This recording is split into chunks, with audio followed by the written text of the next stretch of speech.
교독으로 봉독하겠습니다. 시편 1편. 복 있는 사람은 악인들의 꾀를 따르지 아니하며 죄인들의 길에 서지 아니하며 오만한 자들의 자리에 앉지 아니하고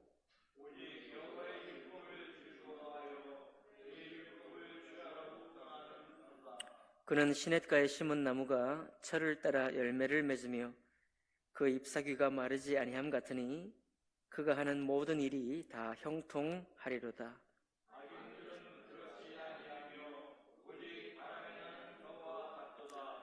그러므로 악인들은 심판을 견디지 못하며 죄인들이 의인들의 모임에 들지 못하리로다. 무릇 의인들의 길은 여호와께서 인정하시나 악인들의 길은 망하리로다. 아멘.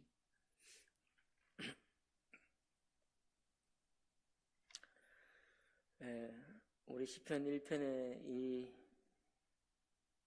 말씀을 읽었는데 마치 시와 같고 노래와 같고 너무 단정하고 아주 명확하고 또 우리의 하나님께서 여러분과 저를 불러서 어떠한 삶을 살기 원하시는지 이 짧은 내용 속에 모든 것을 담아두고 있는 그런 시가 되겠습니다.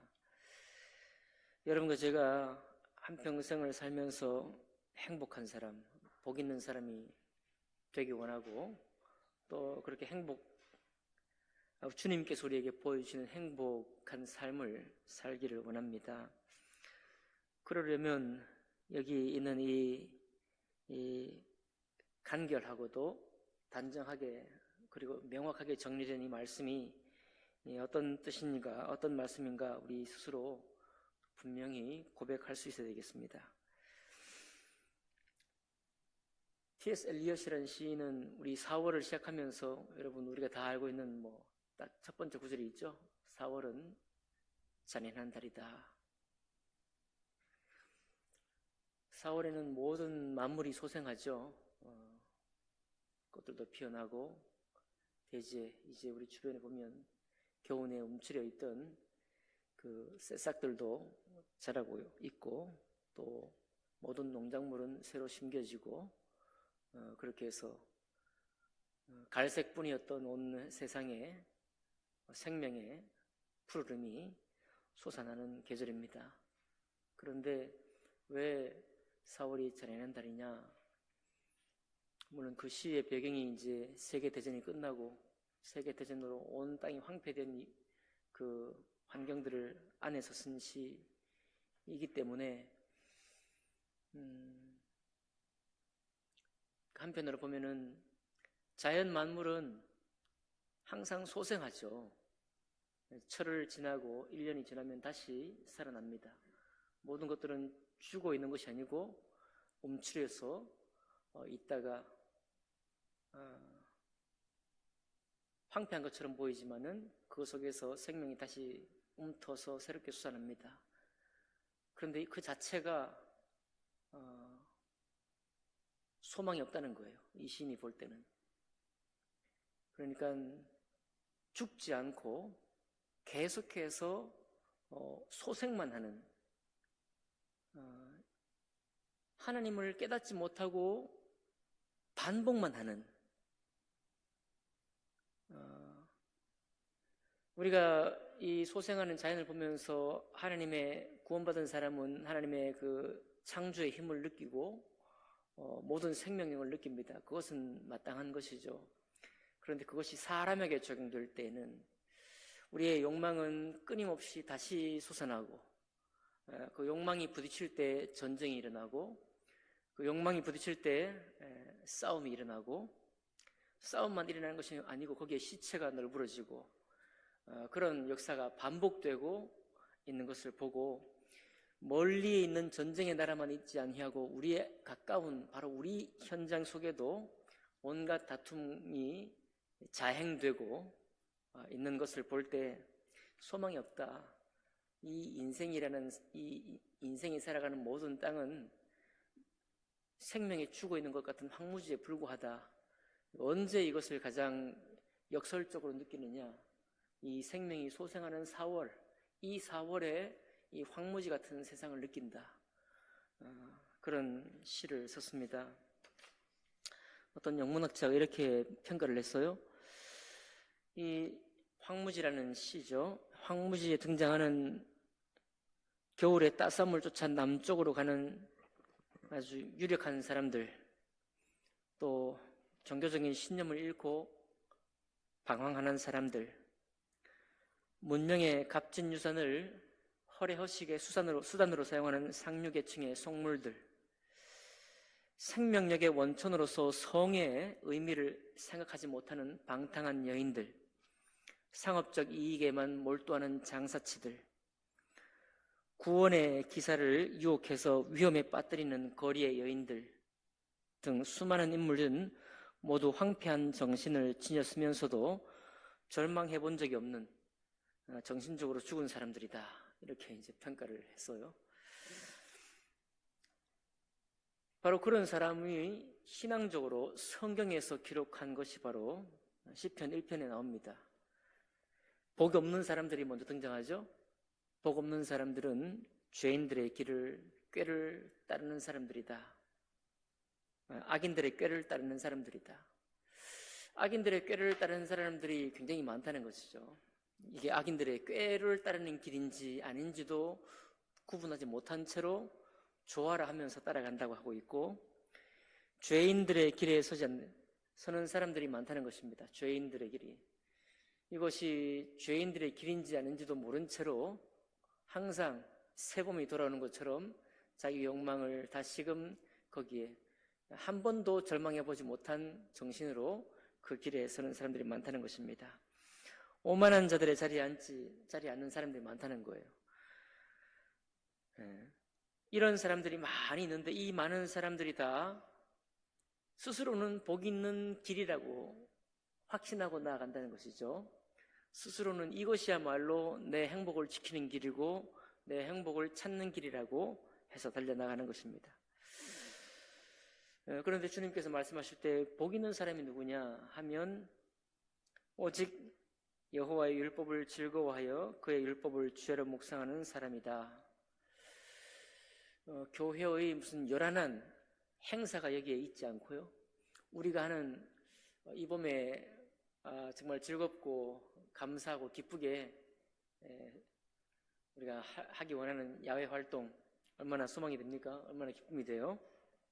그것은 기쁜 것인데 오직 그런 활동들에까지도 잠깐 옆으로 물리쳐 두고 하나님의 말씀을 즐거워하고 기뻐하는 그 사람이 복이 있는 사람이다. 3절 넘어보니까 그러면 이 사람들의 삶이 어떤 삶이냐, 어떤 삶이었느냐 하면 그는 시냇가에 심은 나무가라고 말했는데 우리는 이 시편을 떠올릴 때 우리 한국처럼 우리나라처럼 물이 굉장히 많고 그래서 냇가에 항상 우리가 심어져 있는 그 푸른 나무들을 생각합니다. 여러분 그렇죠? 저도 그렇게 묵상하고 여러분도 그렇게 묵상합니다. 근데 이 시냇가에 심은 나무는 유대 땅이죠. 광야 마른 땅에 물도 별로 없는 땅에 원래 있던 나무예요. 물을 공급받지 못하는, 자연적으로는 물을 공급받지 못하는 항상 가란 나무입니다. 가란 나무. 그 가란 나무를 캐다가 시냇가에 물가에 심는 거예요. 옮겨 심은 나무입니다. 그래서 이게 시냇가에 심은 나무라고 그러는데 원어에는 수동태로 되어 있습니다. 심겨졌다는 거예요. 그 물을 주님의 생수를 받아야 온전히 자라는데 거기에 그 생수를 기뻐할 때 우리가 하나님의 말씀으로 사는데 그 물을 공급받지 못하니까 물가로 캐서 옮겨 심어서 거기에서 기뻐하고 즐거워하는 하나님의 말씀을 공급받음으로 그제서야 그 잎사귀가 마르지 아니하고 모든 일이 형통하는 그런 식물이 되는 것과 같다. 그러니까 이것은 하나님의 말씀을 뭐 시적으로 너무 아름답게 표현되어 있지만 공급받지 못한 나무는 죽는 나무예요. 죽을 수밖에 없는 나무다는 것입니다. 죽을 수밖에 없는 나무가 표현된 것이 악인들의 꾀를 따르는 사람이고, 죽는 나무가 바로 죄인들의 길에 서는 사람들이고, 죽는 나무가 바로 오만한 자들의 자리에 앉는 나무다. 그러니까 자연적으로 놔두면 죽는 것입니다, 사람은. 우리가 그냥 나의 살아가는 방편대로 이 세상에 수많은 사람들이 살아온 인생의 길을 따라 사는 사람은 죽은 사람입니다. 네. 그렇게 죽을 수밖에 없는 사람인데 그 사람을 캐어서 물가에 옮겨 심고 거기에서 물을 공급받아 하나님의 생명 생수를 공급받았을 때에 여러분과 제가 행복하고 또 모든 일이 형통하는 자와 같다라고 말하는 것이죠. 그러니까 저도 이 시편 묵상할 때 너무 자연적으로 묵상을 하는 거죠. 너무 자연스러워요. 아, 그렇지. 시냇가의 푸른 나무는 항상 물이 그렇게 공급되지. 그런데 유대 땅에는 공급되지 않은 나무니까요. 어떻게 보면 하나님 말씀을 우리가 즐거워한다는 말이 계속해서 내 영혼에게 생명의 생수를 공급하는 것입니다. 내가 스스로. 그렇게 생명의 생수를 공급받으니까 내 안에 하나님의 말씀으로 생명이 자라고 그 생명이 자연스럽게 소생하는 것이 아니고 죽은 나무가 다시 살아나는 것과 같은 그런 은혜를 누리는 삶이 행복한 삶이다. 그렇게 말씀해 주고 있습니다. 악인들은 그렇지 아니하며 오직 바람에 나는 겨와 같도다. 이 사람들이 행복을 추구하고 행복을 소망하며 살지만은 자기가 원치 않는 결과를 만나는 것이죠. 바람에 나는 겨와 같이 날아가는 인생이 되는 것입니다. 우리가 수요일마다 욥기를 보는데 욥기에서는 어떻습니까? 의인조차도 악인으로 취급되기도 하고 이것이 악인인지 의인인지 모르는 혼란스러운 인생을 우리가 살아갑니다. 의인이 오히려 형통하지 못한 것 같은 삶을 살아가는 것이죠. 그렇게 혼란된 인생을 살다 보니까 도대체 악인의 삶이 무엇이고 의인의 삶이 무엇인지 혼돈스러운 그런 과정도 우리가 통과해야 합니다. 그러나 그런 과정 속에서 좋은 것도 내가 받아먹고 그러나 어쩔 수 없이 좋지 않은 결과를 내가 만나면서 우리는 생각을 하는 것이죠. 그러므로 악인들은 심판을 견디지 못하며 죄인들이 의인들의 모임에 들지 못하리로다. 자, 그래서 자연스럽게 소생하는 봄이 오고 여름이 오고 가을이 오고 겨울이 오는 이것을 반복하기만 하는 인생은 구원받지 못한 인생입니다. 죽은 인생이라는 거예요. 그러니까 우리가 자연을 통해서 하나님의 생명력을 맛보는 것은 옳고 가한 것이나 우리 인생 중에 한 번도 나의 죽은 것 같은 모습을 바라보지 못한 사람, 목격하지 못한 사람, 그 죽은 것과 같은 나의 영혼을 바라보면서 아파하지 못하고 통회하지 못한 사람은 하나님의 생명을 기뻐할 수 없다라고 말하고 있는 것입니다.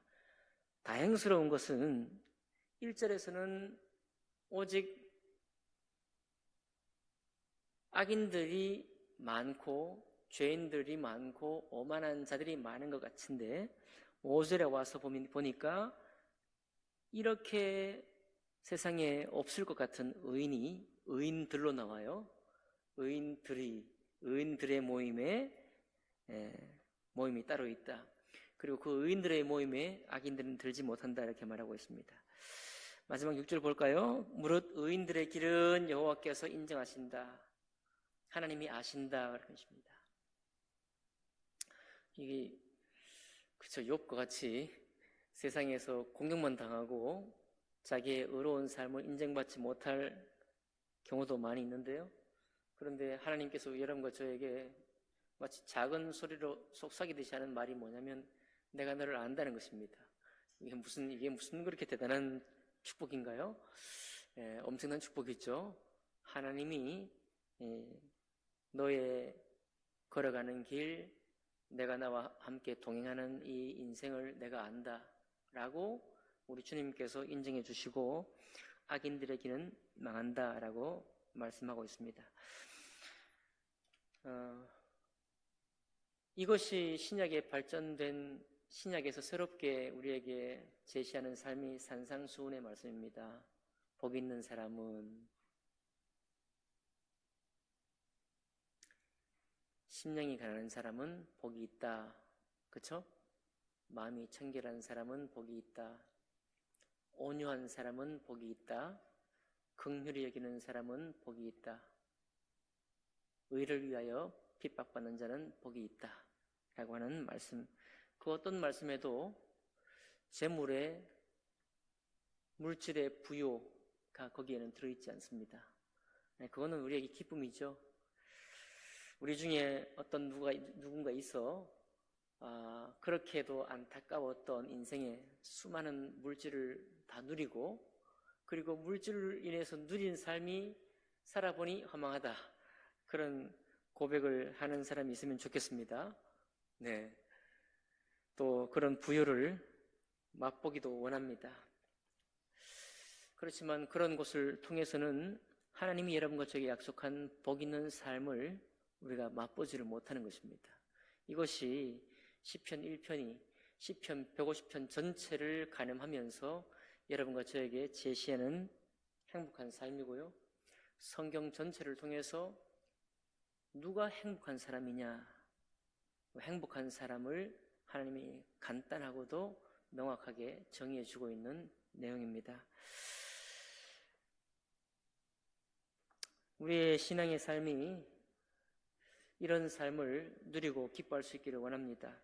그러니 오늘 기도의 제목이 보면 아시겠지만, 한 사람이 그저 태어나서 이 인생이 세상 사람들이 복이 있다라는 길로 가는 것을 우리가 박수 쳐줄 것이 아니라 하나님의 참된 구원에 이르고 주님이 불러서 주님을 만나기 전에는 죽은 자라는 것을 깨닫는 인생, 내가 결코 하나님을 기뻐할 수 없는 존재라는 것을 아는 인생, 그래서 우리 주님을, 예수 그리스도를 고백을 하고 주님의 생명의 말씀을 달게 먹으면서 그분이 우리에게 제시한 행복을 기뻐하는 삶, 그 삶을 사는 사람으로 변화되는 것, 그것을 바라보고 소망하고 기뻐하는 것이야말로 교회의 기쁨이요 우리 영혼의 기쁨이라는 것을 고백할 수 있는 것입니다.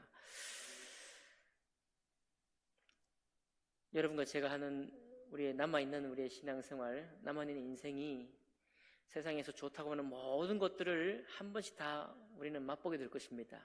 다 맛보게 되면서 그 맛본 것의 결국을 맛볼 수 있기를 원합니다.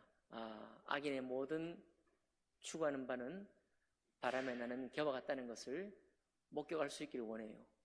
그게 목격되는 순간에 주님이 새롭게 보이고 새롭게 주님이 불러서 우리에게 명하신 이 말씀이 생명의 말씀인 것을 깨달아 알 수 있기를 원합니다.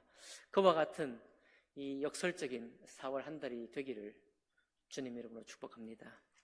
기도하겠습니다. 살아계신 하나님 아버지,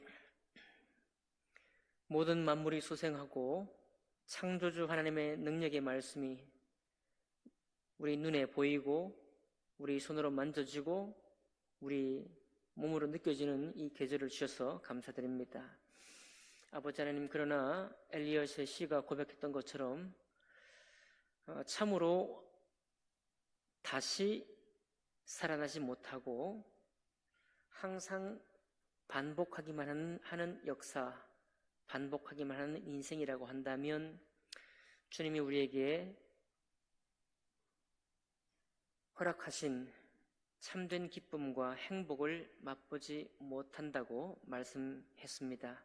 아버지 하나님, 우리 모든 믿음의 사람이 하나님께서 이렇게 확정해 놓으신 이 말씀을 깨달아 알아서 우리 주님이 우리에게 공급해 주시는 생명의 생수를 기뻐하고 하나님의 소망의 말씀을 참으로 고백하며 나아가는 우리의 성도의 삶이 되기를 원합니다.